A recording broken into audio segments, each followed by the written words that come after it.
Good evening. Today is the Teacher's Day, and I am going to remember my teacher, my mentor. You all might be knowing him.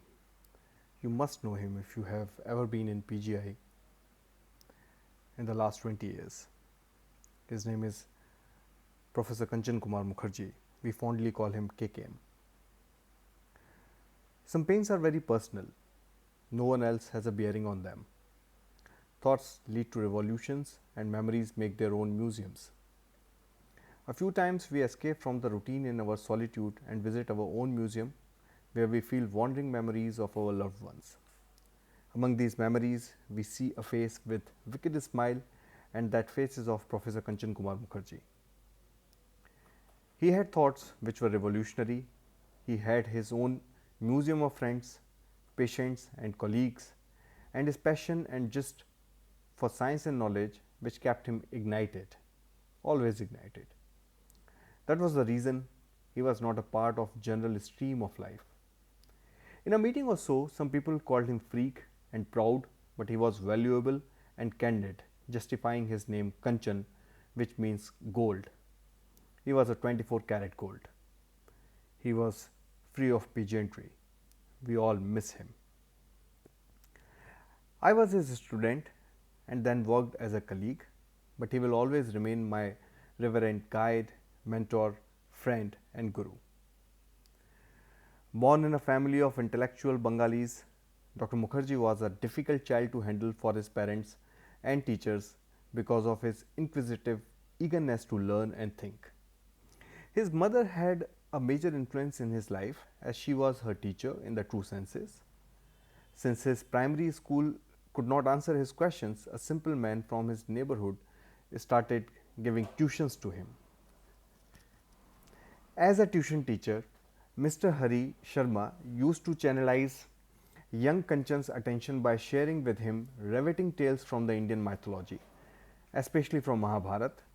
It helped him in molding his thoughts and in providing an early learning that served as the foundation for whatever he achieved later in his life. He was so fond of Mahabharata that he used to actually take the tales in the routine teachings also and set a very good example. He joined prestigious AFMC, Pune for MBBS. Soon he was diagnosed with systemic lupus erythematosus and was in hospital for a year due to his illness. He never gave up, and while he was still hospitalized, he would go from ward to ward and attend the bedside clinics of batches senior to him in his hospital gown. He passed with his junior batch with President's Gold Medal Award for Best Outgoing Student and Dhanvantri Award for Best Overall Performance in the Med School. Thanks to his knowledge, fun-loving and caring behavior, he was very popular. After that, he finished his general surgery training at PGI MER Chandigarh with a gold medal and then joined prestigious Sanjay Gandhi Postgraduate Institute, Lucknow for neurosurgery training under the able leadership of and guidance of Professor D.K. Chawla, V.K. Jain and Deepu Banerjee. In the words of his colleagues, he was never a student as his persona was that of a consultant always.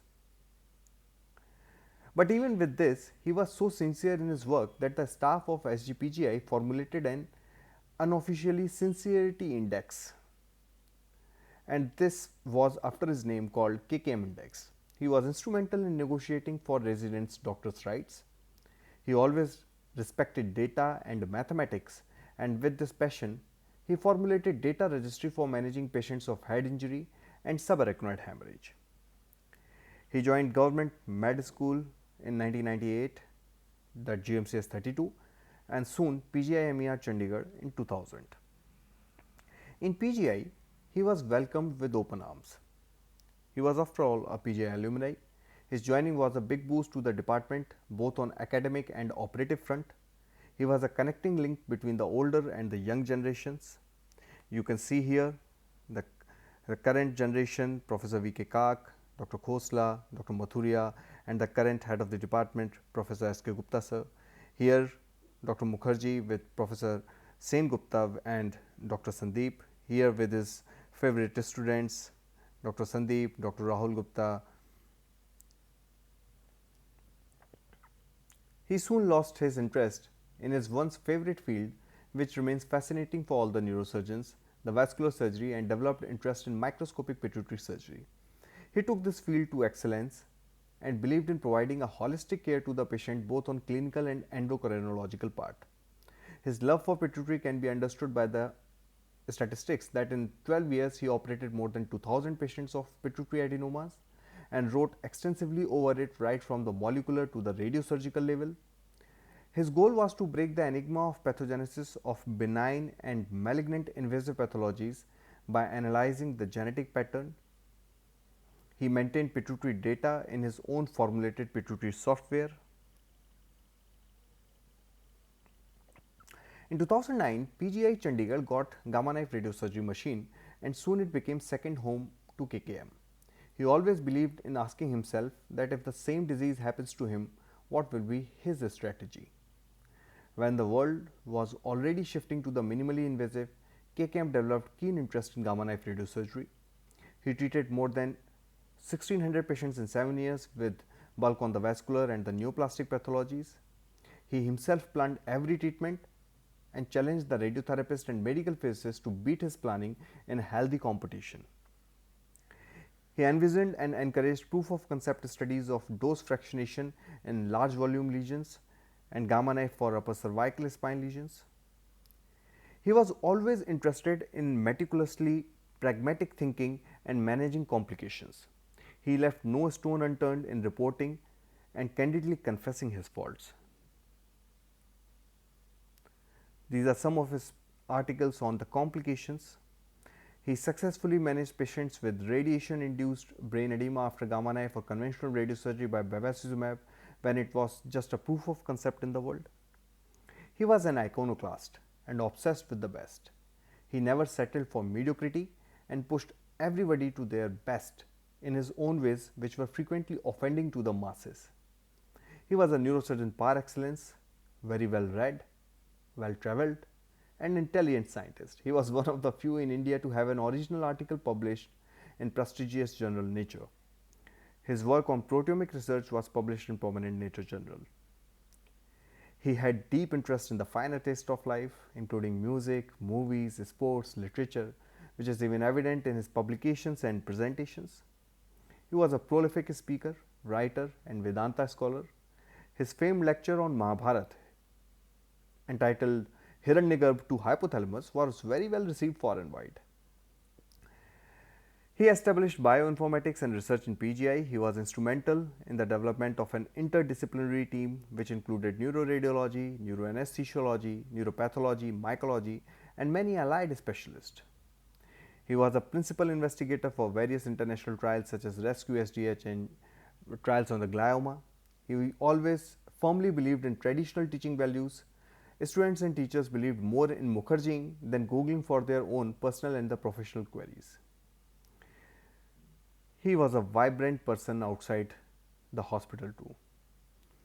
Because of his AFMC background, he had great friendship in the armed forces. He raided the Himalaya thrice. He had the special ability, intelligence, and knowledge to engage in a discussion and to give his views regarding any possible subject under the sun. He himself had a near-death experience and he wrote over it. He lived at his own terms, pushing himself and everybody around him to do more and in a better way.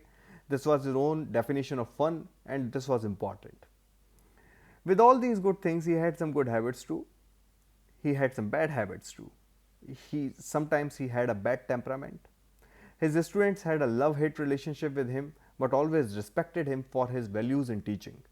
This is a screenshot written by one of his students after his demise. This is Vasundhara writing, "We have all spent our years here fearing him, hating him, and feeling great relief at any avoidable confrontation, and still his death is decidedly the worst news that we have heard in all our time here. After every episode of not at all cool insults and anger and terrible frustration, we caught glimpses of fun KKM, funny KKM, helpful KKM, and most memorably, the incredibly intelligent and insightful KKM.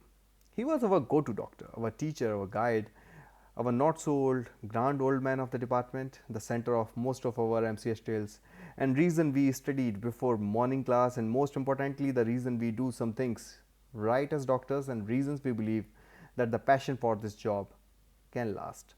Sir, it was pretty awesome knowing you, and you will be missed more than you could have known.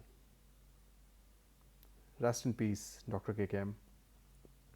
On the fateful night of 17th June 2017, he left for heavenly abode while attending a conference in Bangalore. He always desired to donate his body for the medical education, but the circumstances at that time did not allow, and only his brain and his spinal cord could be preserved, which is now in National Institute of Mental Health and Neurosciences, NIMHANS Brain Museum. Autopsy findings suggest that a fishbone is stuck in the piriform fossa and he choked. Unfortunately, none could do a Heimlich to him, and he left us. Though it's been now nearly 4 years since he passed, but students keep remembering him. This was a recent tribute, just out of a blue, Prankul Singhal wrote. Professor K.K. Mukherjee, he changed me for life. He never answered my neurological queries, but he answered the biggest query in life, and that was learn to fight. Make yourself indispensable and always keep improvising. Life is not a smooth road, it's a doomsday roller coaster, and you alone can and will have to ride it. Expect the least and prepare for the worst, and yes, being a neurosurgeon means dedication. This unsaid teaching is priceless. Thank you, sir. He achieved more during his short span of life than what most people do in twice that time. He lived by his own convictions and did not take collective wisdom at its face value.